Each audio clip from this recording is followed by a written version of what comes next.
un jour, ma mère, quand j'avais 3 ans, justement, à mon anniversaire, a commencé pour rire, elle a commencé à mettre des notes, elle m'a demandé le nom des notes. Et elle a été toute étonnée quand je lui ai répondu directement. Elle a continué avec plus de notes, des accords, et à chaque fois, je tombais juste, sans vraiment y penser. Donc elle s'est rendue compte qu'il y avait quelque chose, et elle s'est dit qu'il fallait travailler ça. Mais j'avais déjà fait un peu de piano en tant que hobby quand j'étais plus petite.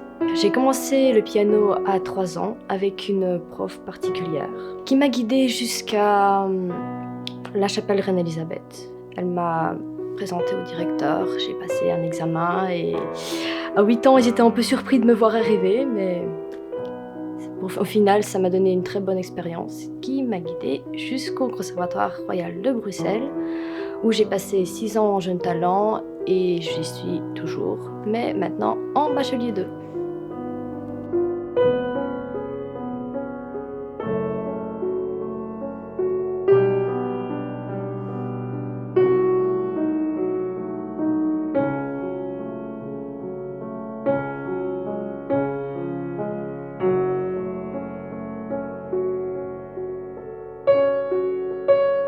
Tout au long de mon parcours, j'ai été accompagnée par ma mère, qui est elle-même musicienne. Elle a fini le conservatoire de Moscou et qui m'a soutenue pendant toutes ces années de musique. Comme je vous l'ai dit plus tôt, c'est elle qui a trouvé cette idée de commencer le piano et qui m'a donné l'envie de le faire. Je vais en Russie assez souvent, tous les étés. Je vais voir ma famille, je fais aussi parallèlement l'école russe. Donc je vais de temps en temps voir dans l'enseignement et tout. Ce n'est pas lié à la musique, mais c'est lié vraiment à un enseignement général.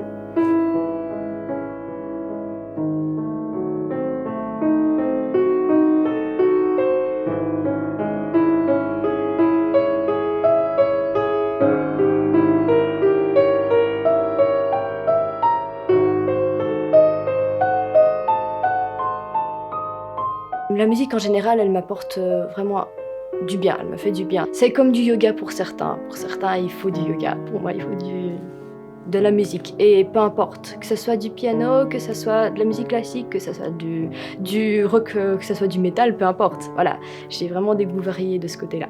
Quand je ne suis pas en train de travailler ou que je ne suis pas en train à des concerts de musique classique, j'ai des problèmes pour écouter vraiment la musique classique. Je préfère écouter quelque chose d'autre.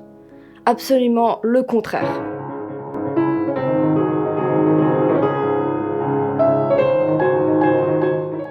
J'ai aimé le glam metal parce qu'une une des premières chansons que j'ai entendues venait d'une série que j'ai vraiment aimée. Elle parle d'un conflit entre un enfant et ses parents.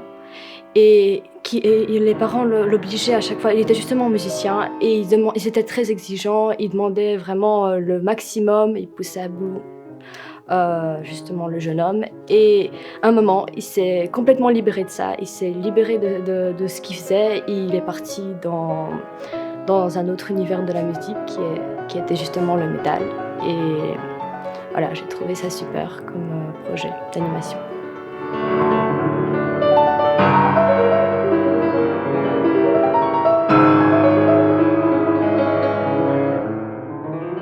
Reine-Élisabeth, directement. J'ai toujours rêvé de faire ça.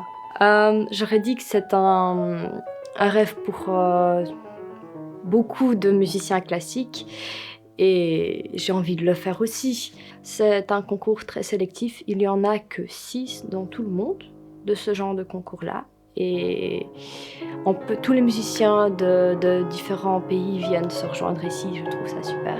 Et il y a une deuxième raison, c'est que mon ancien directeur de la chapelle Reine-Élisabeth, que je respecte énormément, est dans le jury et j'ai envie de lui montrer ce que je suis devenue maintenant.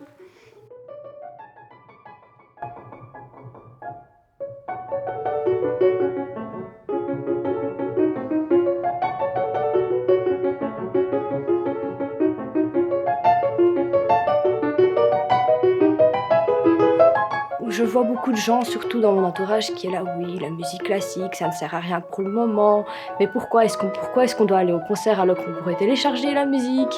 L'intérêt est surtout dans le ressenti, j'aurais dit. Sur un écran, on va faire un exemple avec un livre.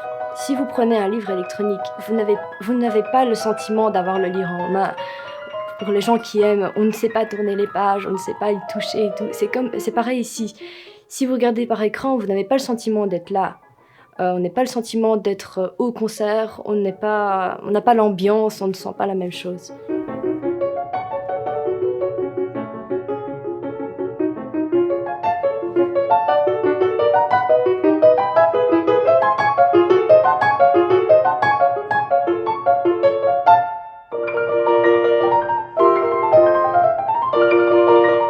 Tout d'abord, j'envisage de terminer mon conservatoire, tout en continuant de donner des cours, notamment à la Maison des jeunes de marche. Je donne cours depuis 2 ans et j'adore ça. Et pour le moment, je suis ouverte à tous les concerts ou les concours qui viendraient. Être soliste et jouer avec, imaginons une chorale, c'est totalement différent, mais les 2 sont super. Parce que le premier, c'est vraiment quelque chose qu'on est soi-même. On est soi-même l'orchestre. Donc on fait la représentation de nous-mêmes. Mais quand on est dans un ensemble, enfin, on sent vraiment qu'on est une partie de cet ensemble, comme un puzzle. Et ça donne vraiment un bon sentiment. On voit qu'on est tous ensemble, on voit une énorme machine qui fonctionne avec des petits pions. Et je trouve ça super aussi.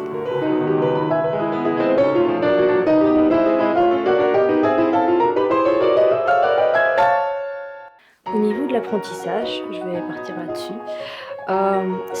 Quand on transmet quelque chose à quelqu'un, justement, notamment la musique pour le moment, c'est vraiment, on sent tout ce qu'on a fait, tout ce qu'on a acquis et on essaie de donner à la personne.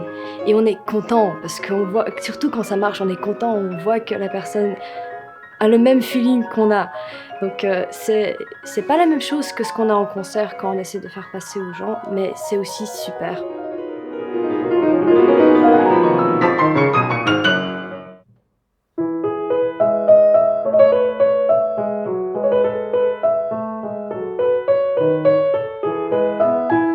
Alors, c'est super de jouer à marche parce que parfois on joue devant des gens qu'on connaît déjà, qui nous ont connus pendant notre enfance.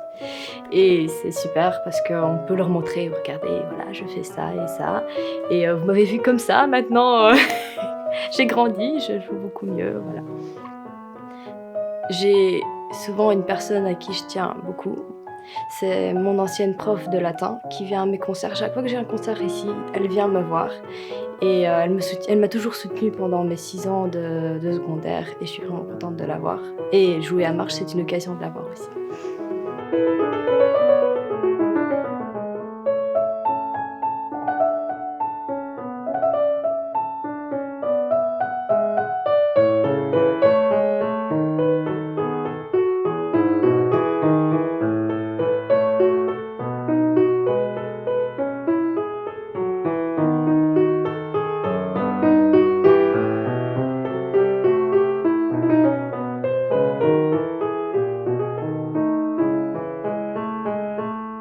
Дорогие друзья, надеюсь вас увидеть на моем будущем концерте.